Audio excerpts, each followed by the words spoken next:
Mpango wa kufunguliwa kwa soko la nafaka la kisasa hivi karibuni.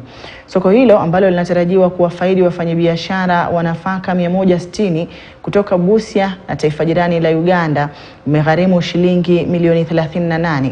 Akizungumza katika kukagua ujenzi wa soko hilo, mkurugenzi wa mradi huo wa kampuni ya Trademark East Africa nchini, Simon Kanzolo, amesema vile zaidi ya wafanyabiashara 300 walitoa nafasi kwa ujenzi huo watakuwa wanapewa nafasi za kwanza baada ya kukamilika kwa soko hilo.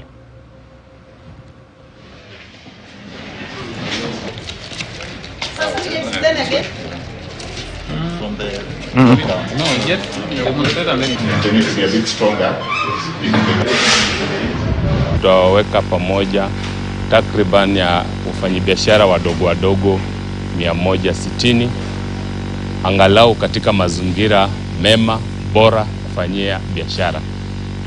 It is the first modern market that we are getting. It has the best facilities. Tumeona kwamba mradi huu uko 99% tayari kwa matumizi. Kwa sasa huu ni mradi ambao utawaleta wafanyabiashara wa vyakula.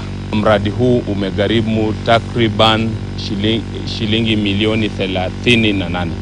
Hii soko tumekuwa tukijenga kwa muda wa zaidi ya mwaka mmoja sasa, na sasa hii inakaribia kuisha.